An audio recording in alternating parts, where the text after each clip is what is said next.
Hello everyone. तो जैसा कि आज है यहाँ पर आपका 24 फरवरी और 24 फरवरी का जो है फर्स्ट शिफ्ट का एग्ज़ाम आपका एसएससी जीडी का समाप्त हो चुका है। तो जो भी क्वेश्चन यहाँ पर फर्स्ट शिफ्ट के पूछे गए हैं उनके बारे में यहाँ पर हम डिस्कस करने वाले हैं कि कौन कौन से जो क्वेश्चन है आपके यहाँ पर पूछे गए। तो चलिए बिना टाइम वेस्ट के शुरुआत करेंगे। बस आपको क्या करना है कि शेयर कर देना है वीडियो को अपने फ्रेंड्स के साथ में और लाइक कर लेना। और शुरुआत करते हैं यहाँ पर आपके पहले शिफ्ट का 24 फरवरी में क्या क्वेश्चन पूछा गया था।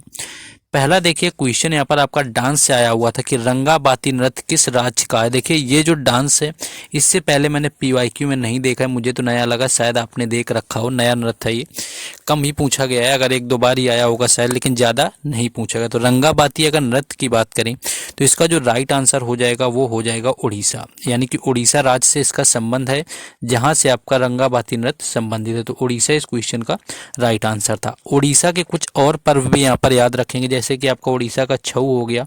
छऊ इसके अलावा पश्चिम बंगाल और झारखंड में भी मनाया जाता है। इसके साथ साथ जो है आपका एक चैती नृत्य होता है, ये भी उड़ीसा का होता है। रंगाबाती आपको बता चुके हैं। और कुछ जो है त्यौहार भी आप यहाँ पर याद रख लेंगे उड़ीसा के जो पूछे जाते हैं। एक तो आपको रथ यात्रा याद रखना है, रथ यात्रा होता है।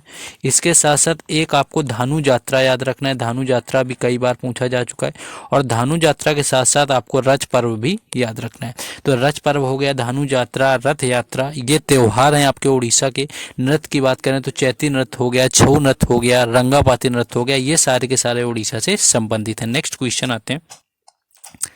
नेक्स्ट आपसे क्वेश्चन पूछा गया कि ब्रह्म समाज की स्थापना कब हुई थी। देखिए अगर ब्रह्म समाज की स्थापना से या इसके संस्थापक पूछे गए तो चार आपको तो यहाँ पर आपकी जो समाज है उनको बिल्कुल ही याद रखना है।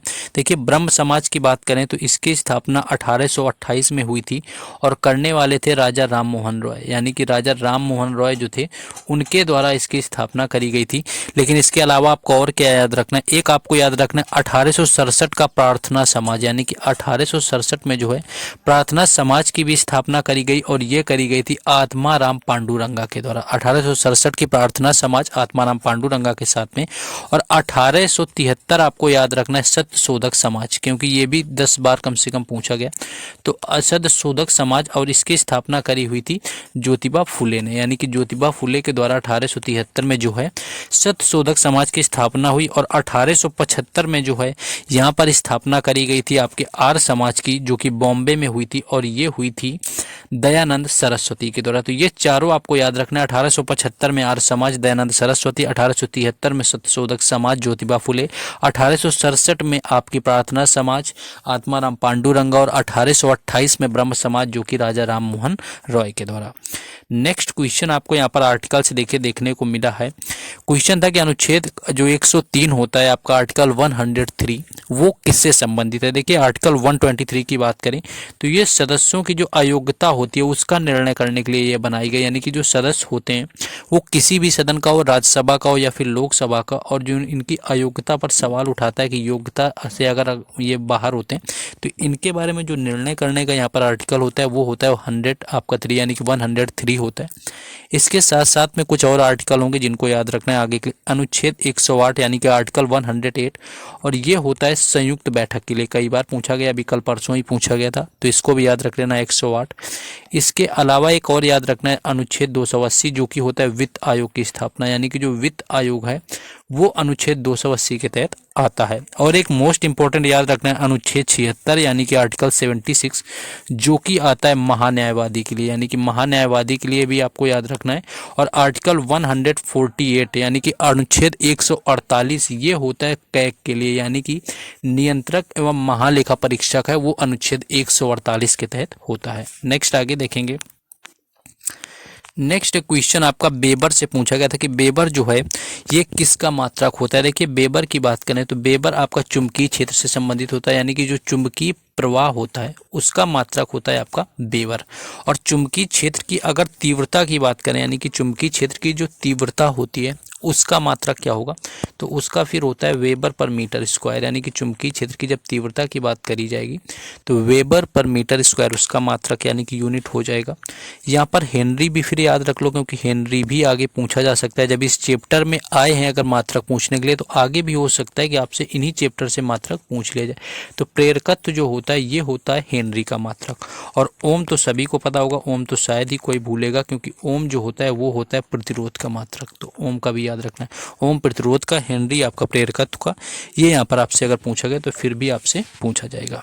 नेक्स्ट क्वेश्चन है कि 2036 में ओलंपिक कहाँ होंगे। देखिए आपसे आगे का ओलंपिक मान लीजिए आपके 2024 में होते हैं, वो पूछा जा सकता है, 2028 के पूछे जा सकते हैं, लेकिन 2032 के भी, लेकिन 2036 का जो पूछा गया तो ये पूछने का रीज़न क्या है, और कई बार पूछा गया, क्योंकि इसका रीज़न ये है क्योंकि भारत जो है पहली बार आयोजन करेगा यहाँ पर किसका, आपके ओलंपिक का, यानी कि 2036 के अंदर जो है गुजरात में ओलंपिक का जो है आयोजन होगा, जो कि पहली बार भारत में होने वाला है। 2020 का तो पता ही होगा कि 2020 का था वो टोक्यो यानी कि जापान के अंदर किया गया था। 2024 का भी पता होगा कि ये कहाँ पर होना है, पेरिस में होना है। और 2028 की बात करें तो 2028 का होना है लॉस एंजल्स में, यानी कि 2028 वाला जो है वो लॉस एंजल्स में होगा ओलंपिक। और 2032 का है वो होगा ब्रिस्बेन में, 2032 का ब्रिस्बेन। तो 2020 Tokyo, 2024 Paris, 2028 Los Angeles, 2032 Brisbane और 2036 जो कि पूछा गया, ये भारत में इसका आयोजन होने वाला है। देखिए इन क्वेश्चंस का पीडीएफ टेलीग्राम चैनल और व्हाट्सएप ग्रुप पर मिल जाता है, जिनके जो लिंक हैं वो डिस्क्रिप्शन में दिए गए हैं, तो वहाँ से जुड़ जाना। एक ये कोई नृत्य पूछा गया था, एग्जैक्ट नहीं मिल पाया, आपका बुधिया नृत्य था कि आपका भवई नृत्य था कि आपका कुछ और था। देखिए भवई नृत्य अगर आपका यहाँ पर पूछा गया था तो इसका राइट आंसर हो जाएगा गुजरात का। और जैसा कि पता है कि मैंने ये देखा कि अभी तक पश्चिम बंगाल के जो नृत्य हैं वो ऑलमोस्ट यहाँ पर नहीं पूछे गए हैं। तो पश्चिम बंगाल के नृत्य आपको याद रखने हैं। पहले तो एक आपको बाउल नृत्य याद रखना है, बाउल कई बार पश्चिम बंगाल का पूछा जाता है, आगे शायद पूछा जाए क्योंकि पश्चिम बंगाल से भी नहीं पूछे गए। एक याद रखना है संथाल, संथाल भी याद रख लेना, और गंभीरा भी याद रख लेना। ये सभी के सभी संबंधित हैं पश्चिम बंगाल राज्य से, वहाँ के नृत्य हैं, तो इनके बारे में यहाँ पर याद रखना है क्योंकि इनसे क्वेश्चन आगे जरूर बनेगा। नेक्स्ट क्वेश्चन है सीआईएसएफ के वर्तमान महानिरीक्षक कौन है। देखिए सीआईएसएफ का यहाँ पर अगर पूछा गया कि वर्तमान में महानिरीक्षक कौन है, तो आईपीएस जो नीना गुप्ता, यानी कि आईपीएस नीना गुप्ता इसका राइट आंसर था। आईपीएस नीना गुप्ता को सीआईएसएफ का वर्तमान महानिरीक्षक बनाया गया है। और वहीं सीआरपीएफ की बात करी जाए कि सीआरपीएफ का किसको बनाया गया है, यानी वर्तमान में कौन है, तो सीआरपीएफ के हैं अनीश दयाल सिंह। तो ये भी सीआरपीएफ का भी अब याद कर लो क्योंकि आगे पूछा जा सकता है। तो सीआरपीएफ के अनीश दयाल हो जाएंगे। और यहाँ पर सीआईएसएफ के पूछ लिया है तो आईपीएस नीना गुप्ता जो कि आंसर था। और आईटीबीपी का भी याद रख लो क्योंकि आईटीबीपी का भी पूछा जा सकता है। तो आईटीबीपी का जो है राहुल रसगोत्रा, यानी कि राहुल जो है रसगोत्रा, ये हैं आईटीबीपी के आपके हेड। तो ये भी याद रखना है क्योंकि 2 से पूछा जा चुका है, 1 से। तो आगे जरूर हो सकता है कि इनमें से पूछा जाए क्योंकि क्वेश्चन का पैटर्न ही एसएससी में यही होता है, घुमा फिरा के वो आगे पीछे करके उन्हीं क्वेश्चनों को फिर से पूछ लेता है। नेक्स्ट क्वेश्चन है कि भारत की पुरुष साक्षरता दर कितनी है। ये क्वेश्चन पूछा गया था 2011 के अनुसार। तो यहाँ पर आपकी जो ओवरऑल अगर साक्षरता दर की बात करें तो वो है 74.04%, सभी को पता है। लेकिन केवल अगर पुरुष साक्षरता पूछी गई थी तो वो आपकी 82% थी, जो कि राइट आंसर था। 82% है केवल पुरुष साक्षरता दर। और इसी तरह अगर आपसे केवल महिला साक्षरता पूछे तो उसका राइट आंसर 65% हो जाएगा। तो ये याद रखना है, इसका आंसर क्या हो जाता है 65%। आगे ये पूछ सकता है महिला साक्षरता केवल, क्योंकि पुरुष वाला पूछा है। और कई बार ये पूछ लेते हैं कि 2011 जनगणना के अनुसार महिला और पुरुष साक्षरता दर का अंतर कितना है, तो वो आ जाता है 17%। दोनों याद होगा तो अंतर आसानी से निकाल पाओगे, तो ये कर देना है। नेक्स्ट आगे है, नेक्स्ट 8वीं पंचवर्षीय से देखिए क्वेश्चन आया कि 8वीं पंचवर्षीय योजना का लक्ष्य दर कितना रखा गया था। देखिए 8वीं पंचवर्षीय योजना ऐसी थी कि 5.6 जो है इसका लक्ष्य रखा गया था। और अगर ये पूछा है कि कितनी वृद्धि दर इसमें हुई थी, तो इसमें हुई थी 6.7%। लक्ष्य तो यहाँ पर 5.6 का था, लेकिन 6.7% हुई थी। पंचवर्षीय से वही आपको याद रखना है, सबसे असफल पंचवर्षीय योजना कौन सी थी। अगर असफल आपसे सबसे पूछे तो वो थी 3रे नंबर की। और उसके साथ साथ आपका आत्मनिर्भरता की जो बात है, यानी कि आत्मनिर्भरता की बात करी लाई गई थी वो थी चौथी पंचवर्षीय योजना में, और गरीबी हटाओ का जो नारा था गरीबी हटाने का वो पांचवी पंचवर्षीय में था, और दूसरी आधारित थी महालनोबिस मॉडल पर, और पहली आधारित थी आपकी हेराल्ड डोमर मॉडल पर। तो इतनी चीज़ें यहाँ पर याद रखनी है। नेक्स्ट देखिए, हरित क्रांति से जो है लगातार क्वेश्चन पूछा गया कि किस वर्ष आया, क्या हुआ, तो 10 बार बताया कि 1960 से लेकर के 1970 के दशक में आपकी आई हुई थी हरित क्रांति। भारत में जनक थे MS स्वामीनाथन, जो कि याद रखना है। विश्व में थे नॉर्मन बोरलॉग, जो कि अमेरिका के थे। सबसे पहले पंजाब और हरियाणा में इसका आगमन हुआ, जिसमें कि गेहूँ और धान की उपज सबसे अच्छी हुई इसकी वजह से। और आपको मोस्ट इंपॉर्टेंट क्वेश्चन करवा रहे हैं क्योंकि आगे पूछा जाएगा कि इस समय जो है कृषि मंत्री कौन थे, तो कृषि मंत्री थे सी सुब्रमण्यम, यानी कि हरित क्रांति के समय भारत की जो यहाँ पर कृषि मंत्री थे वो रहे हुए थे सी सुब्रमण्यम। नेक्स्ट आगे हम लोग बढ़ेंगे क्वेश्चन। नेक्स्ट आपका पूछा गया था कि 1965 में प्रधानमंत्री कौन था। देखिए इन क्वेश्चन में कुछ लास्ट के हैं, थोड़ा डाउट है, क्योंकि जब स्टूडेंट्स ऑलमोस्ट क्वेश्चन भेजते हैं तो वो 15 से 20 क्वेश्चन हो जाते हैं, तो कभी कभी क्या होता है कि किसी को याद नहीं होता है या यहाँ पर कन्फ्यूजन भी हो जाता है। तो जिन लोगों का एग्जाम था वो लोग कन्फर्म कर लेंगे क्वेश्चन को, बाकी ऐसा नहीं है। ऑलमोस्ट हम इतना बता देते हैं कि आपके एग्जाम में आया हुआ भी बताते हैं, साथ साथ इतना भी बता देते हैं कि अगर इसको देख लेते हैं सही से तो एग्जाम में डेफिनेटली फ़ायदा मिलेगा, क्योंकि एग्जाम का जो लेवल पे हम आपको यहाँ पर एक्स्ट्रा फैक्ट या एक्सपेक्टेड बताते हैं वो उसी से रिलेटेड बताते हैं पूरी तरह, जो आपके एग्जाम में ऑलमोस्ट पूछा जा रहा है। तो 1965 की बात करी गई तो लाल बहादुर जो शास्त्री थे वो रहे हुए थे भारत के प्रधानमंत्री। और इसके बाद अगर कौन बना तो इसके बाद बनी हुई थी इंदिरा गांधी, और आपातकाल जो लगा हुआ था वो इंदिरा गांधी के समय में ही लगा हुआ था। और इस साल किस प्रधानमंत्री को भारत रत्न दिया गया 2024 में, अगर ऐसा पूछे तो दो प्रधानमंत्री को इस साल भारत रत्न दिया गया, यानी कि जो पूर्व प्रधानमंत्री थे, एक थे चौधरी चरण सिंह और दूसरे थे PV नरसिम्हा राव, यानी कि दो पूर्व प्रधानमंत्री को 2024 में जो है भारत रत्न से भी सम्मानित किया गया। ये भी यहाँ पर याद रखना। नेक्स्ट आपका है क्वेश्चन कि वेदों की ओर लौटो का नारा किसने दिया हुआ था, तो इसका नारा दिया हुआ था दयानंद सरस्वती ने। पहले भी आपको बताया दयानंद सरस्वती के बारे में, क्योंकि इन्होंने 1875 में क्या किया कि बॉम्बे में आर्य समाज की स्थापना करी हुई थी।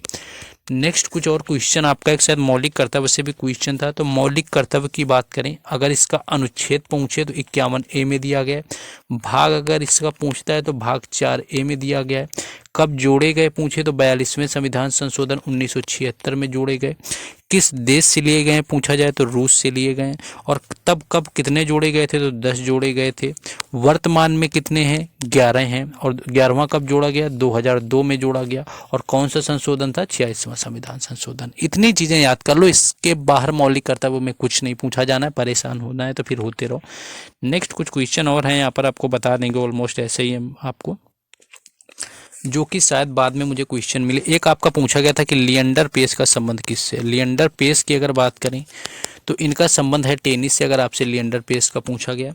इसके साथ साथ आपसे आंध्र प्रदेश के पूछे हैं राज्यपाल, जो कि रिपीटेड क्वेश्चन अगर आपसे पूछा गया तो आंध्र प्रदेश के जो राज्यपाल हैं वो हैं अब्दुल नज़ीर, यानी कि अब्दुल नज़ीर जो हैं आंध्र प्रदेश के रहे हुए हैं यहाँ पर आपके राज्यपाल। तो अब्दुल नज़ीर ये भी आपका आंध्र प्रदेश का एक दिन और पूछा गया था, और शायद ये आज फिर से पूछ लिया गया कि आंध्र प्रदेश के राज्यपाल कौन है। अनुच्छेद आपका 343 भी पूछा गया, तो आपको सभी को पता होगा कि अनुच्छेद 343 क्या कहता है कि जो राजभाषा होगी वो हिंदी होगी, यानी कि इसके अनुसार क्या होता है राजभाषा हमारी होगी हिंदी, और उसके साथ साथ राजभाषा की लिपि होगी जो है देवनागरी, यानी कि लिपि देवनागरी, और राजभाषा जो हिंदी है वो अनुच्छेद 343 के तहत होता है।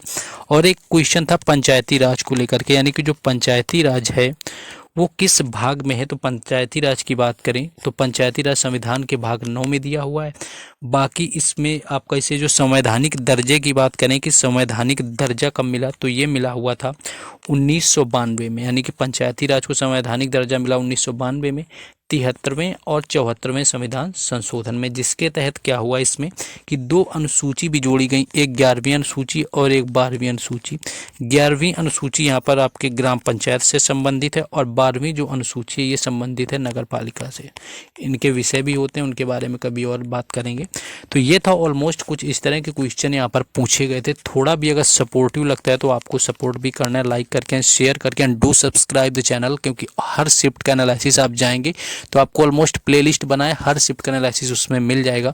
इसके साथ साथ अगर बताएं आपको तो इसके साथ साथ इन क्वेश्चंस को जो PDF वगैरह है वो टेलीग्राम चैनल और व्हाट्सएप ग्रुप उसके लिए बने हुए हैं, उसमें दी जाती है और साथ साथ और भी बाकी अपडेट वहाँ पर मिलती रहती है। तो उसको भी ज्वाइन कर लेना, डिस्क्रिप्शन में लिंक दिया हुआ है। Then go and must join them.